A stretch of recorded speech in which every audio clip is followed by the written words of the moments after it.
du Congo, au nord du Congo et frontalière avec la Centrafrique, le Cameroun, aussi le Gabon et comment dirais-je, la cuvette centrale et même la cuvette ouest aussi.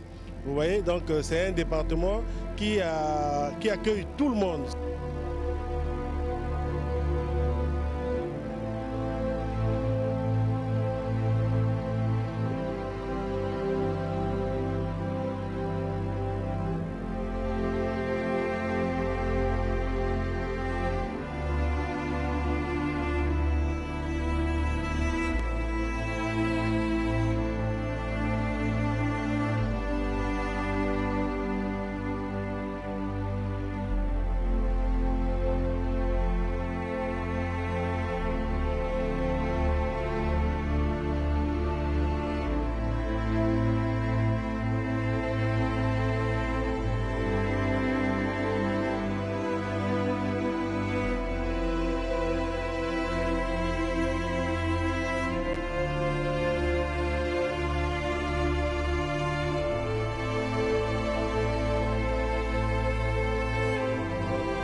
Voilà, ndenge bozu biso na émission spéciale concernant nuit de prière va partenaire aux ali pour préparer événement munene oyo koleka na ville ya Weso. Alors bino to bande bozo na biso na radio télévision Adem Zambe apamola bino makasi toza ensemble na l'homme de Dieu le prophète Abraham Kitenge parce que musala ozo ke no salama na Weso wana ye moko mutakozala en place pour la musala. Alors pour na nuit de prière pour les Kalelo, concernant ma partenaire, on va soutenir Moussalawana. Pourquoi tu as l'homme de Dieu pour expliquer tout bazona biso, place nous ali, pour répondre, numéro l'homme de Dieu pour faire bonjour prophète. Bonjour. Alors préparation il y a événement il y a ville il y a Weso et Zande. Donc je crois que les lots créé préparation wana parce que tu as un événement il y a 3 jours. Où est que Salamana Weso qui t'a vendu, qui t'a acheté, qui est le démarcheur.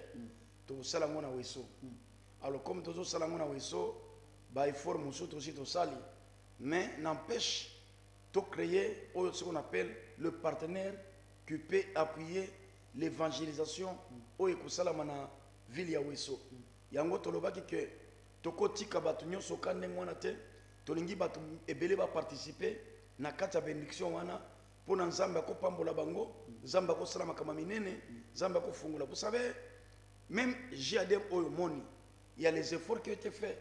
Ce n'était pas to cotiser mon après noir te to jouer mon après noir te donc mutu moko ta kolobake chaîne oyo to funa mon après noir na mbongo après noir non chaîne oyo les partenariats par lesquels il y a les gens qui se sont battus, qui ont vendu ce qu'ils avaient comme bien pour aujourd'hui qui est battu ebele ba comme bénéficiaire.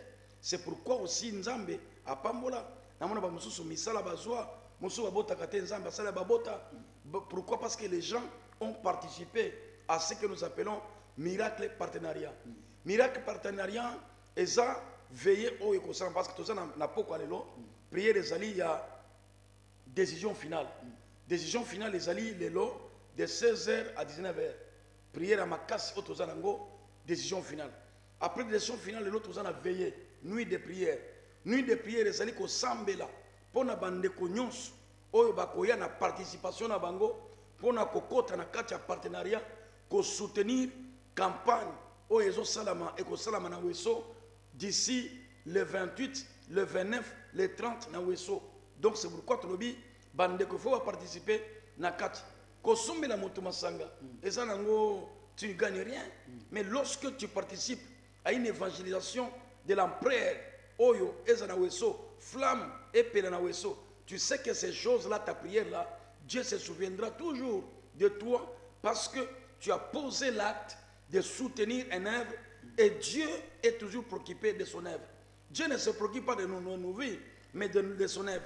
Mais quand toi tu touches à son œuvre, Dieu aussi automatiquement est capable de faire beaucoup de choses dans ta vie. C'est pourquoi je vais aujourd'hui pour expliquer, donner sens à bande comme ça, comprendre que pour comprendre que partenariat zalini. Partenariat zali batru oyo bakoya na participation na bango. Tolobaki participation maximum okoya na plus koleka. Mais tolobaki na souka il faut 5 000. 5 000 au-delà 5 000, 5 000, 10 000, 15 000, 20 000. Oyo koyo komema na participation na yo pona musala oyo ko salama na weso. Donc ezali d'abord ko kende kuna ko participer ba salwana. Il faut ko zala ba séjour wana. Il faut ko zala ba instrument. Il faut ko zala ba séjour. Il faut ko zala Koloué bisika oyo bato bakozala. Donc musala on sala 3 jours et après il faut que yamba bato. Toutes ces choses là, c'est tout demande un moyen conséquence qui peut permettre que musala wana et salama. C'est pourquoi partenariat lelo ezaka bato église te mutu nyonso oyo alandaka jiadem oyo aza na jiadem a profiter eloko moko boy. Na jiadem nzamba sala eloko moko boy. Na jiadem nzambe afunguli mo eloko moko boy.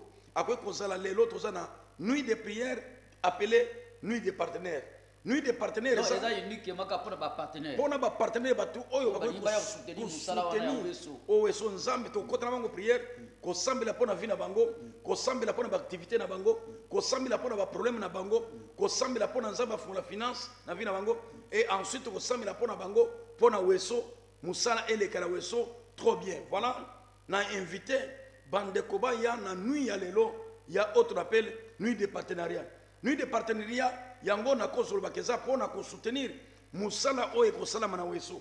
Yango na kolinga ingénieur chano vila weso parce que mtu baloka weso mais ayeba ta weso za ndenge nini weso za kawapi mutu so voyager te. Eza pena ba mususu baza ba retour ça weso. Donc il est natif de weso. Il a tout intérêt de soutenir son ville na bango a weso à soutenir pour na makambo ya boyo oya alandanga na Point Noir et ça la peine à Wesso. Pourquoi pas ne pas soutenir?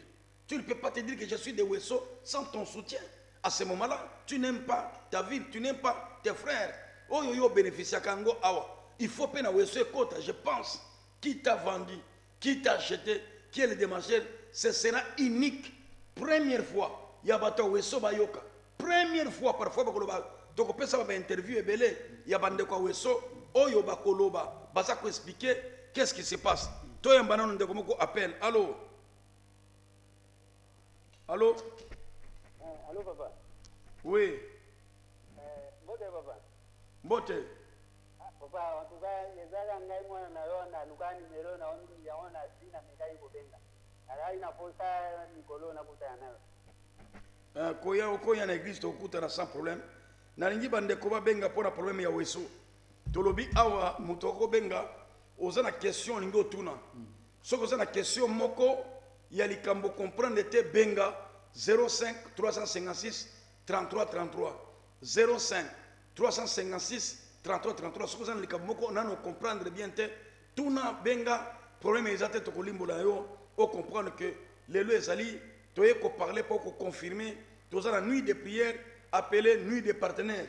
Nuit des partenaires c'est pour les gens qui peuvent venir et appuyer parce que musala wane kozala kana weso te soto silisila weso e kozana uwando soto silisila uwando e kozana sibiti soto silisila sibiti e kozana dolezi soto kozana sibiti tozana nkaipe kozala. Donc ça veut dire que ezali musala oyo e kosula ka wana te. C'est pourquoi nous disons réseau de partenaires, ce sont les gens qui sont là que Dieu a fait, que Dieu a donné le souffle de vie. Ce sont les gens qui appuient, ce sont les gens par lesquels il a son 100 francs. Il dit non, moi j'accepte de m'oublier et na tiango na œuvre oyo salama na weso nzamba kaniselanga ngai soki makambo salami na weso nzambe pe asala oyanga parce que ngai pe na participer na kati ya évangélisation na weso. Donc c'est là que j'invite à tous les gens qui m'entendent que ne manquez pas à amener ta contribution. Maximum c'est 5 000. C'est la nuit d'aujourd'hui. Maximum apporter ton 5 000 pour la participation na votre lobby opération partenariat pour la évangélisation na weso. Tokola nana non spécial documentaire sur weso. tolanda mpona bato mosusu balobaka bala weso mais bayebaka weso bamona te mpe bayebi ata kutu te moto oza voyage te. Il est né à Pointe-Noire, il n'a jamais ni déplacé ni même point nani nini akomate et si que nous sommes akomate dolisa akomate mais alobaka koloba. Allô allô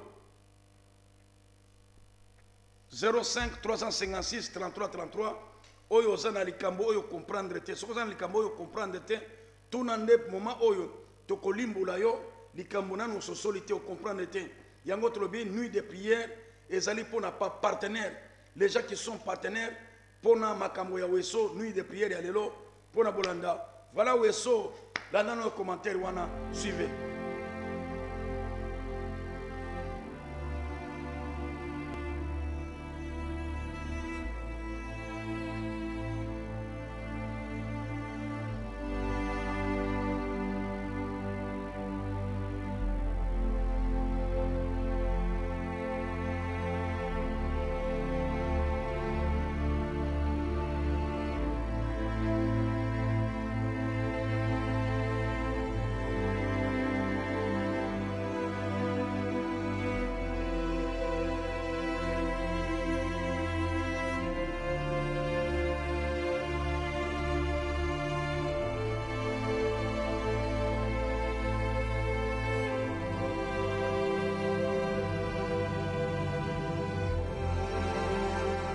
Environ 900 km de la capitale Brazzaville, Wesso est la capitale du département de la Sanga, l'une des 12 provinces de la République du Congo. Située au nord-est du pays, Wesso est au cœur de la forêt équatoriale. Avec son aéroport desservant une liaison avec Brazzaville, Wesso est à ce jour en constante mutation et attire de nombreux investisseurs. Wesso, d'abord dans son étymologie, ça signifie le soleil. C'est une ville qui se situe au nord du Congo. Au nord du Congo et frontalière avec la Centrafrique, le Cameroun, aussi le Gabon et comment dirais-je, la cuvette centrale et même la cuvette ouest aussi. Vous voyez, donc c'est un département qui accueille tout le monde.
Voilà, Boutibola Nawana, image ya ville ya Wesso. Alors, Ndenge Moussala, où ils allaient Kobongisama, qui t'a vendu, qui t'a acheté, où yo la na ville à Pointe-Noire, Zol Kenorolana, Ngopena, ville à Wesso. Alors, Bande Konyos, Bazol, a vu au niveau internet, na niveau à Wesso. Voilà l'homme de Dieu, le prophète Abraham Akitenge, Azo Kitakuna, Moussala Zobana parti le 28, le 29 et le 30. Il y a mois où il y a juin. Kuna ville Wesso. Alors, l'homme de Dieu, précisément adresse au président Bandeko Moussousou. Donc je crois que tozali na ekozana salle ya hôtel Onanga. Salle ya hôtel Onanga est dans centre ville. Yango nde place oyo to jaki bon que to sala musala place wana to doit que déjà salle wana déjà et que je crois que tozana ba délégation déjà Moussousou c'est kenda déjà et puis awa je crois que d'une délégation Moussousou lundi ezo kende. Et alors pour nous préparer Moussala wana oyo kosala na ville ya Wesso. C'est pourquoi na invité bandeko nyonso oyo baza awa baza na bandeko na bango na Wesso okoki kozala mon invité et c'est que l'invité invite essaie peu d'inviter, qu'on mobilise, bande kono bazana weso, que le 28, le 29, le 30, tozabi sonyonso, na salle ya hôtel Unanga, de place wana tokozala. Benga frère na yo, bamusu bazana pokola, bakoko pusana na weso, bamususu oyo bazana pokola tout autour na weso, bakoki koya pe na weso, soki uyo avertir bango avant, bakoki koya ko participer na 3 jours oyo, ya thème qui t'a vendu, qui t'a acheté, qui est le démarcheur à weso. Je pense que Zamba Kosunga Makasi na weso, Moussale Koleka Malamu na weso, et naïbi 3 jours parce qu'il est en direct. Lorsque tu vas na la cour na weso, et que tu vas koleka ba image, et que tu vas koleka tina JADM en direct, pour que bande konyon so ba yeba ni nezo le kana weso, ba image ko yawa et que monana en direct na weso. Je pense que Zamba Kosunga, en tout cas, et que c'est la première fois na ville weso, makambo et que salama na le 28, le 29, le 30. C'est pourquoi on a invité bande konyon so bazolo na biso na weso. Au cause dans les réseaux sociaux. Et si Kaouzali, maman ne manquez pas na katia programme Oyo, na Weso, na hôtel Unanga, na salle ya hôtel Unanga, je crois que Nzambe, apambo la bande konamiso, Oyo bema maman oza pembeni, et simple de connecter, tiakaka JADM TV, na katia internet, yebisa bango ke, maman et si Kaouzali soza na téléphone na yo, tia internet, tala diadem, okomona ke okoyamba, en tout cas, et que je crois que le 28, le 29, le 30, 3 jours na ville ya Weso. Ville ya Weso est béni, ville ya Weso est la moto, ville ya Weso makambo ebele. Je crois que les gens vont voir des choses, vos vies, zamba ko fungula ba vie na bino. Zamba ko mema surnaturel ndako Weso na ville ya Weso. Zamba ko sala makama minene, baso ba bota kate, baso bazana ba difficulté, bato bakanga bango na bakisi, ba cancer, ba sida. Je crois que Nzambe a kosala na ville Weso na passage wana Zamba ko fungula ba via batu ebele misala ya batu ebele ba via batu ebele. C'est pourquoi j'invite à tous les gens qui sont à Weso, parfois qui nous suivent en direct ou parfois ezan de konaye abengie mususu abengie de konaye a tchepe na télévision pona de konaye za koyoka ndenge toza koloba na Weso. Je crois que na salle ya ville Unanga, na salle ya hôtel Unanga, et dans le centre-ville, tolobi qui na bande konyons au baza kola biso na ville Weso 3 jours wana. Ah, en tout cas papa bienvenue ville Weso et ça visiter. Mais le comme prophète ou expliquer na bande que si vous prenez partenariat va comprendre des partenariat ezali les mots na bande comme ça baza un peu faible pour na kusala lango. Non, batu mingi baebi ko soutenir les kindoki. Papa bienvenue sorcellerie ezalaka élément o epesa ko kabola nzambe te. Là où batu bakabola kanzambe te, c'est la sorcellerie. Sorcellerie yebi que les données libèrent. Sorcellerie yebi que sacrifice et fongolaka. Sorcellerie yebi que ceux qui ont pesa dîme et salaka makambo ebele via muto fungwama. Yango mona ka sorcellerie na ba église, batu bapesa kate, ceux qui ont makambo ko pesa muto siliki motema kilo. Muto ko préférer soumela muto masanga. Mais jamais muto apesa pona akosala ngote parce que problème na bango problème ezali que batu mingi bazo vivre na bakisi. Mutu avivaka na bakisi moya fungula moloboko e pa nzambe ezate. Or mutu afungula loboko na nzambe azoka domination. Likolo ya sorcellerie, likolo ya magnifique, likolo ba ennemi ya vina ye. Soki otangi na okotangi yango na je crois que 1 Samuel 7 verset 7 à 14, lorsque les enfants d'Israël ont eu des problèmes, qu'est-ce que Samuel a fait? Samuel a pris les taureaux tout entiers. Il l'a mis comme sacrifice devant l'Éternel. La Bible dit que pendant qu'il est tenté de poser cet acte, l'Éternel Dieu a fait affaire de son tonnerre dans le cas des ennemis. L'ennemi ne te craint pas parce que tu es allé quelque part. L'ennemi te craint parce qu'ils savent que tu as porté ton sacrifice vers le Dieu qui est tout puissant. L'ennemi a peur. Raison pour laquelle vous allez voir, les gens ont peur de donner à Dieu. Les gens croient que s'ils donnent à Dieu, ils gaspillent. Mais ils savent que l'impact que ça peut amener, même la guérison à Moutou. Je connais les gens qui ont soutenu l'œuvre de Dieu. Aujourd'hui, ce sont les gens extrêmement riches dans leurs affaires. Je connais les gens qui ont soutenu les choses de Dieu. Aujourd'hui, Dieu les a guéris des maladies cancer. Je connais une femme qu'on n'a pas prié pour elle. La femme était atteinte du cancer. Et lorsqu'on est atteint du cancer, L'esprit l'a dit, va soutenir l'œuvre. Si tu soutiens mon œuvre, moi Dieu, je te guérirai. La femme là, elle est allée prendre 200 000. Elle est allée donner à une église. Et après cela, le cancer a disparu. Oh, le cancer là, on devait l'amener en Europe pour qu'on coupe pas quand libérer. Mais la femme a été guérie de tous les 2 cancers. Elle avait 2 cancers. Le cancer ixoris et elle avait le cancer de mamelle. On allait devant couper et les médecins dit qu'il allait mourir. Mais à cause de cet esprit de partenariat, que la femme s'est dit que non, je m'appartiens à Dieu. Je suis allé sortir comme un partenaire. C'est dans les sortes de partenaires que la femme a vu un miracle qui s'est opéré dans sa vie. Je crois que Toko Yambapel Moko, Yamutumoko, allô, parfois c'est la question. Allô? Oui. Bonjour. Bonjour. Papa, on a pas de problème. Oui, ça, Jadem, vous en direct, maman, toujours. Vous en direct, na Jadem, toujours. Ok, merci. Donc, maman, en direct, c'était ça. Ok, ok. Vous pouvez expliquer impact et partenaire. Partenariat. Impact fungula kama kamwebele. Vous savez que il y avait une femme qui a sauvé sa vie parce que la personne aurait être partenaire. Le partenariat ouvre. Le partenariat libère. Le partenariat permet que Dieu prenne en charge la situation d'une personne parce que la personne non ce que nous appelons le partenariat. Le partenariat permet dans la vie d'une personne que Dieu pense à eux. Regardez un premier partenaire de Jésus qui s'appelait Pierre. Pierre était pêcheur. Et depuis dans sa pêche, la Bible dit que toute la nuit, Pierre n'a pas eu les poissons. Il voyait Jésus. Lorsqu'il a vu Jésus, Jésus dit, Pierre, donne-moi ta barque. Cède-moi d'abord ta barque. Lorsque Pierre n'a pas posé la question à Jésus, il a cédé sa barque. En cédant sa barque, au lieu que Jésus pêche dans cette barque, Jésus a commencé à prêcher les gens sous la barque de Pierre. C'est là où le partenariat a commencé. Et ensuite, il dit, Pierre, entre maintenant. Lorsque Pierre entre, il jette maintenant son filet. Pierre a eu le poisson du jamais vu. Parce qu'il était commencé par être partenaire. Les gens ne voient pas la main de Dieu financièrement dans leur vie, dans leurs activités, qu'ils ne savent pas être partenaires de Jésus. C'est ça les bonnes choses. Dieu est partenaire de l'évangile. Que l'évangile aille plus loin, que les choses plus loin, que les hommes soient sauvés à cause de ton participation. Ton participation, c'est une façon d'évangéliser.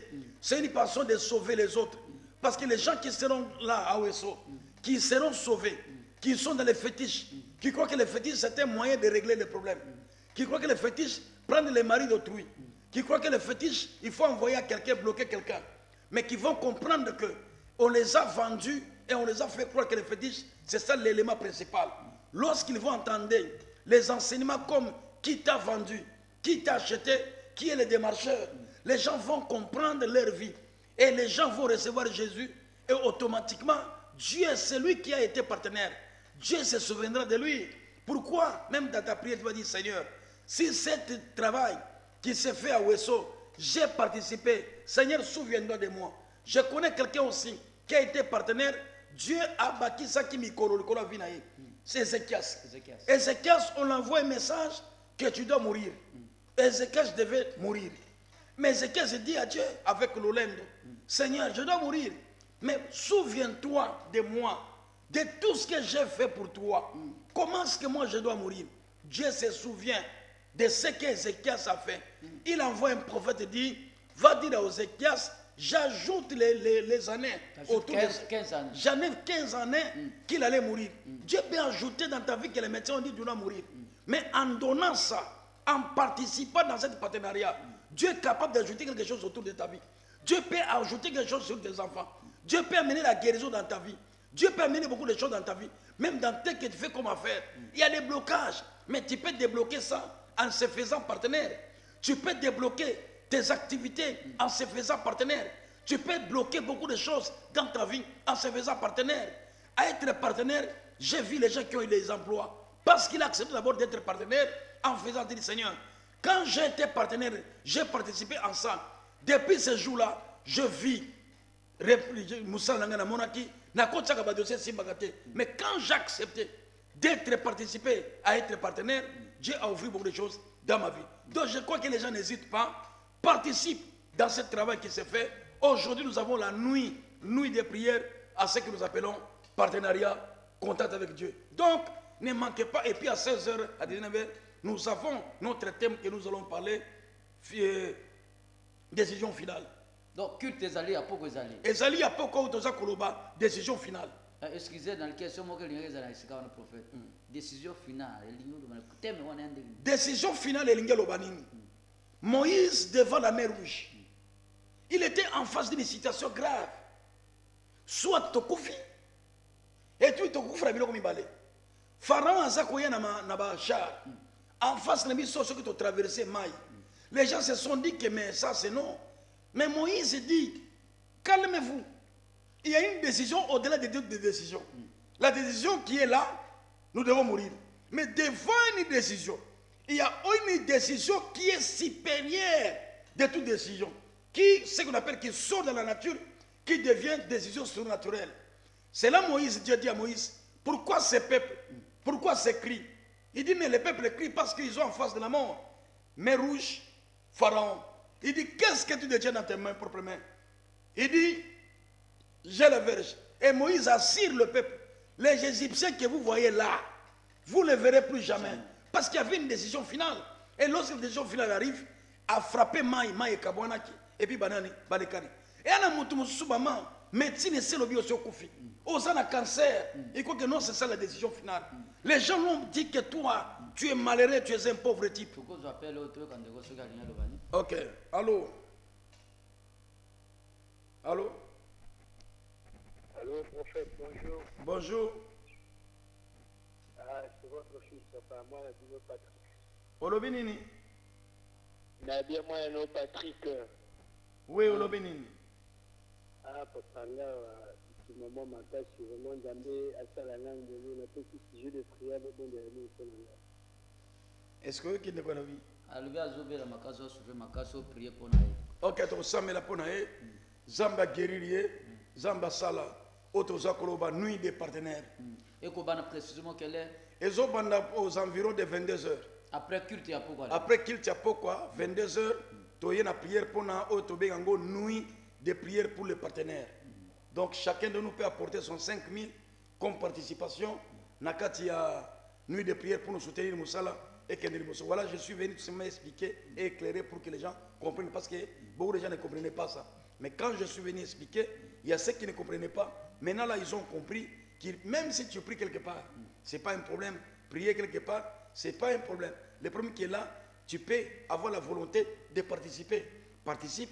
Même de loin, tu peux participer. Le numéro est là. Tu dis que je ne viendrai pas au veillé, je suis occupé. Mais le numéro est là. Tu peux faire les transferts pour votre participation de partenaire. Merci, Bandeko. Je pense que Bolani Bissot, très bien. Moussale Anzambe, le prophète Abraham Akitenge, pour Moussale Koussale Manaweso, le lot, culte ezali na pourquoi? Des ezali, pour un thème où on va parler, décision finale. Alors, après culte à pourquoi avec 22h, nuit de prière et banni. Nuit de prière, précisément. Il y a la différence entre veille de prière et nuit de prière. Donc, nuit de prière, vous avez concernant bateau, ma partenaire, vous soutenir, Moussala ya Weso. L'homme de Dieu a précisé, partenariat, il y a soit 5 minutes ou au-delà. Donc, il y a 5 minutes au-delà. Donc, voilà,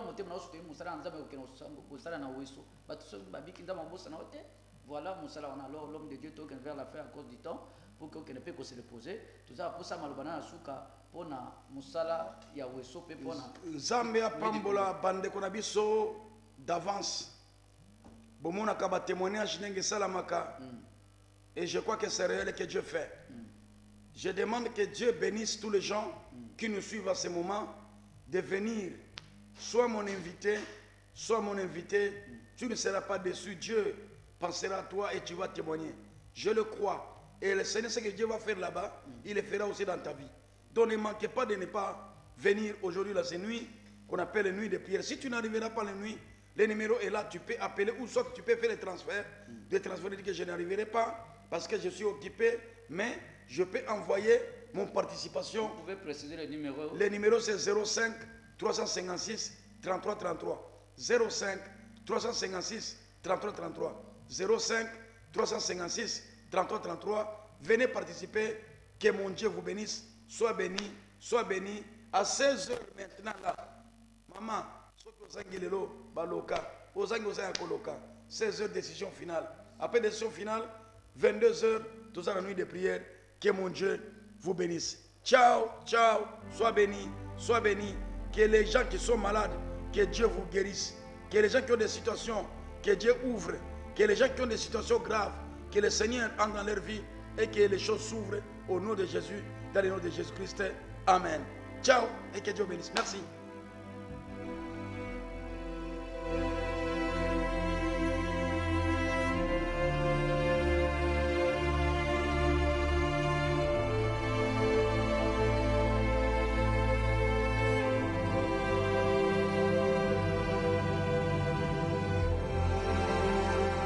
Environ 900 km de la capitale Brazzaville, Wesso est la capitale du département de la Sanga, l'une des 12 provinces de la République du Congo.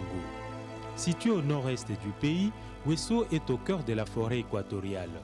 Avec son aéroport desservant une liaison avec Brazzaville, Wesso est à ce jour en constante mutation et attire de nombreux investisseurs. Wesso, d'abord dans son étymologie, ça signifie le soleil. C'est une ville qui se situe au nord du Congo.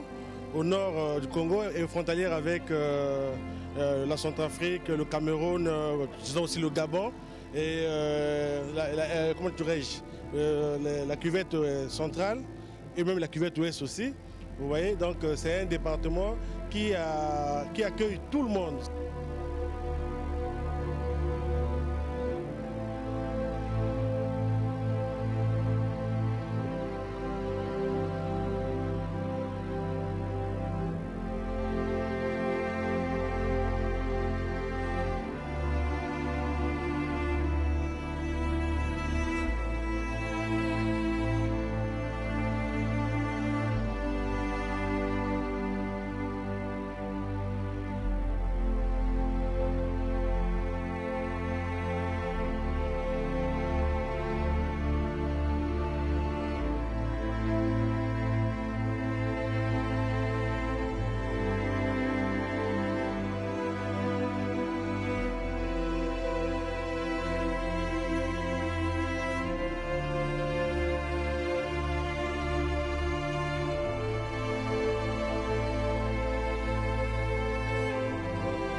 Shalom.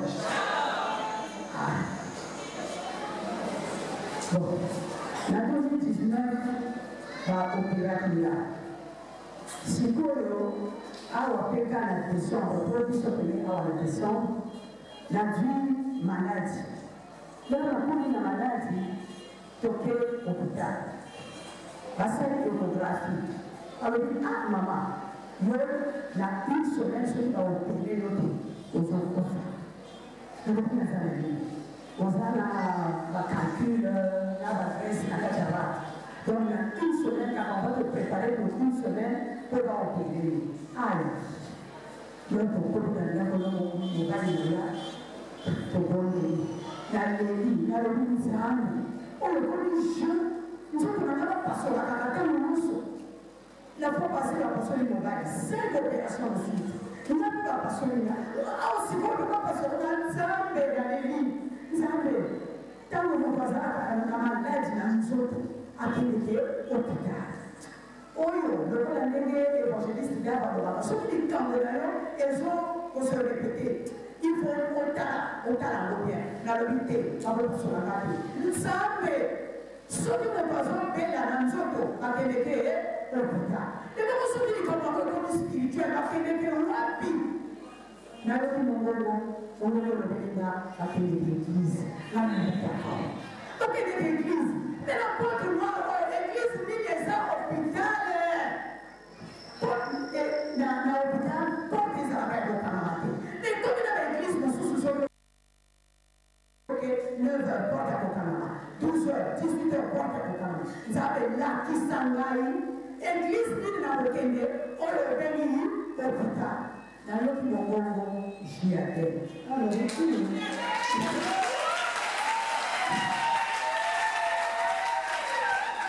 nasali elembo nalobi nzambe nayebi kolobelaka nga mais soki eza ndenge yo tolobeli nga jiate te tindelanga moto oya koya kokonfirme lilobango mwana na nga na ntongo ape misala abengi na mama comment ça s'est passé à l'hôpital je dis regarde il dit non maman bonsoir je viens awuti mosala okolelo alekaki nawutaki na mosala alekaki quelque part kota alekaki batalaka kaka tele ya jiate ayazotala batémoignage azoyoka batémoignage alobi par rapport na situation mama aza nango te bakokasola ye te nakele kolobela ye aye na ndako na mokono mama nga namoni yamba lelo baopérero te parce que wana ekomi likambo mosusu nga natikali kotala na tv batémoignage ebele ezoleka ya bato sida eloko sikoyo moto oyo apesi témoignage oyo akoti akumitemi wana epesa courage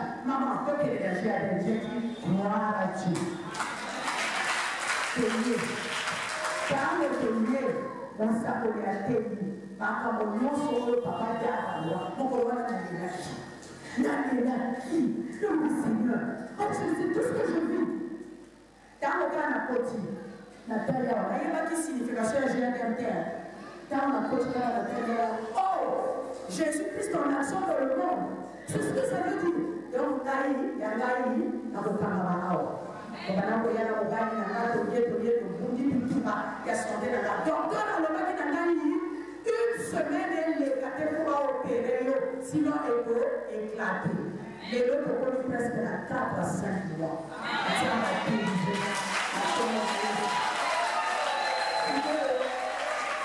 napesa pe mobali na nga koyeba azala témoignage nalokaka tobana kobunda bitumba wana epa na ye pe tokela motumbola batellement donc vraiment c'était compliqué mpo na ngai c'était encore mieux mais mpo na papa ayayayaya yemokwana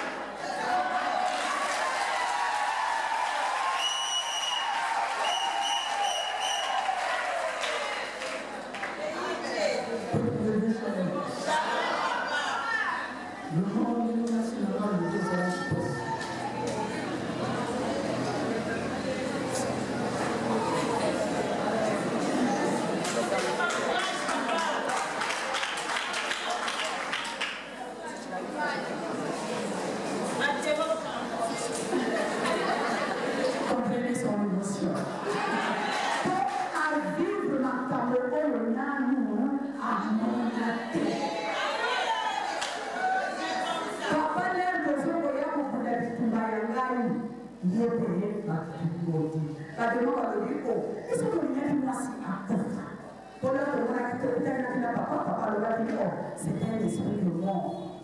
Et puis, il t'envoie les amis. Bon, il a dit sur papa, il a tiré le pain. Papa, si vous avez tiré les activités, pour nous donner une seule. Alors, moi, si on est pour dire, donc, on est un ami, après, on va aller si quelqu'un va aller faire papa, papa va aller étouffement, instrument. Alors, étouffement, celui qui est bien à l'hôpital. Ma soeur, na bonne. Donc, continue. Donc, on nous soumet notre bien à prière. Donc, il y a comme papa. Papa, il y a technique à vous. Oh! Il y a même tout au centre. Il y a pas la salle à terre. Il y a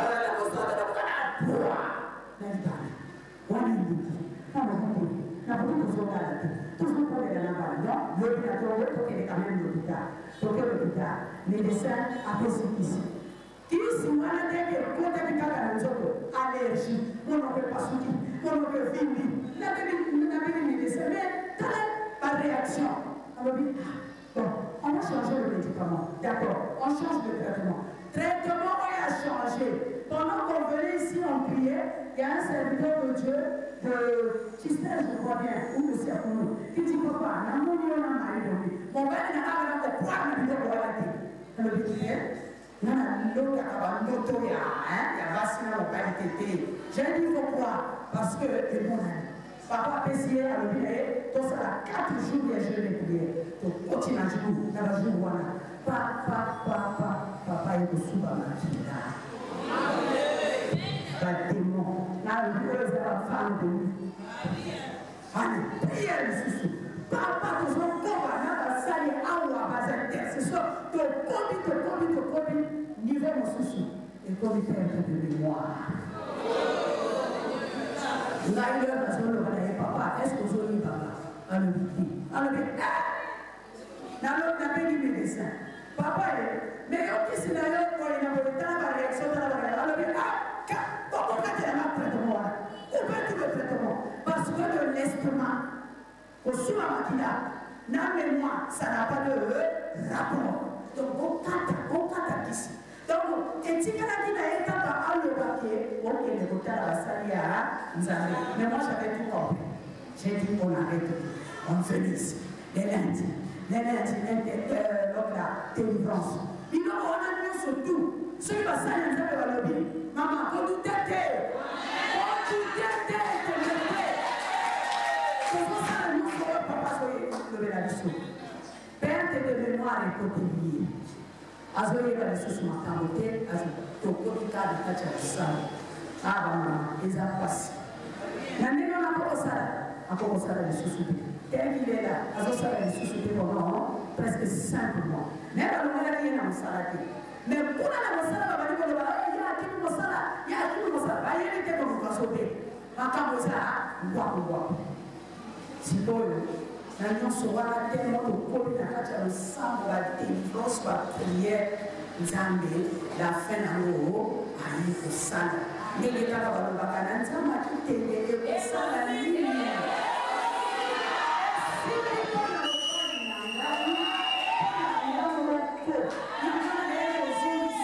Merci, papa. Mais il y a Jésus-Christ en action. Il faut que nous faisons ça l'action.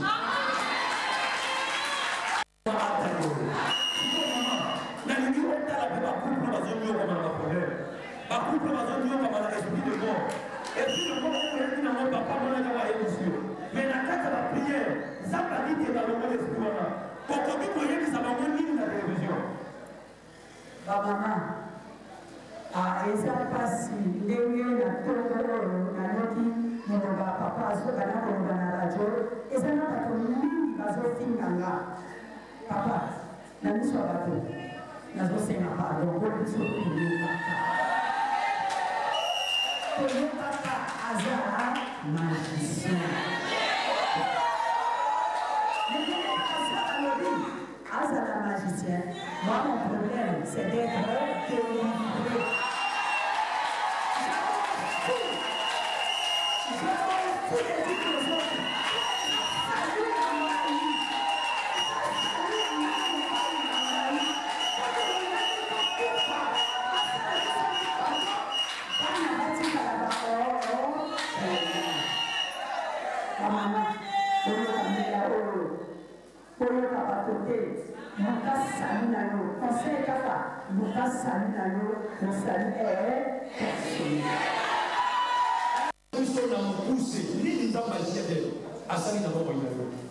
Peuple de Dieu, shalom. Naye kukusa nzani. Depuis kutuma toni na Tanzania ina pesa na katikati ya Mungu. Mungu ana malaka na usiku na yuko. Mwanza. Wale Uislamu na matwana pia. Ngine pesa na kuchini. Ni hao watu kumisizani na ina pesa na kati ya Mungu. Wale usiku Mwanza na fenjwa. Ya amina. kulisizana na malali ya kulisizana sana basi na hii kisa za sacrifice amuna makomba na komba hii zambi na sana katikati ya wale zambi bejisi yemesungu toto ngene mali komba me na grâce zambi na sana katikati ya wale makomba yote na maana bimu za msalia na kurudia tokela ke malali ya mwanza tuzana mtafu timonezi kulega ayaka penda lokolo ya kupula bakanga babando mema ile kusopana libala babando metala ndenge nzamba ya sasa libala nebi ke nzambi wana kusala mo libala amen amen papa lobela biso na mokuse nini nzamba Abraham asali na bongo ila yo peuple de Dieu shalom shalom na eko témoigner nzambe na ngai na oyo nyonso asali mpona nga na journée dimanche nasambelaka awa te me nayokaki ndenge papa bandeki oprêche na télévision nga natekaki yo nga nasombaki yo nga nazalaki démarchere nalobi koma ndenge nini tata oyo aya koloba na télévision bamakambo oyo nga namona oyo nakutana nango po batekanga balongoli nga na kabila bake kotekanga na mbetenge bakena kotekanga so bato oyo batekanga la majorité bakufa mais oyo asinyaka papa nanga boya kosidede papa neki nanga ye nde moto asinya mpo nga nakufa mais papa neki wana azalaki nanu envie abandaki kovivre so jeudi tolobi na madame otokende toyaki awa jeudi vendredi toye papa oyo aza pembe na ngai asali service no awa kosokola biso elongi makolo nakutani na papa kitenge alobi na ngai ke dimanche yaka kaka dimanche mpe toyenga madame na bana me toyenga vasi biso na nsima kuna motema pasi eske tokozwa solution toye koluka délivrance me batie biso na kota wese eske tokozwa solution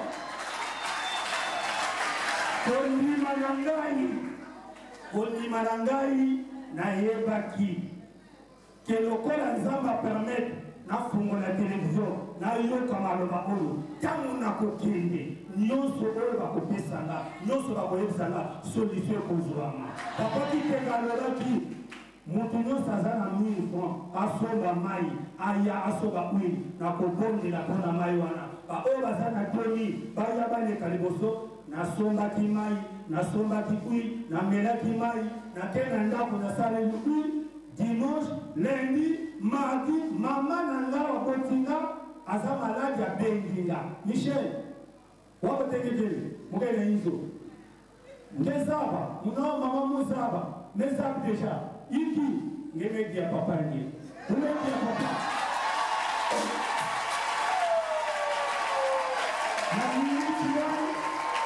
na miniti yabete na zonza papa ya muti na sinyeke na mbetenge na de na mort yango kwa mama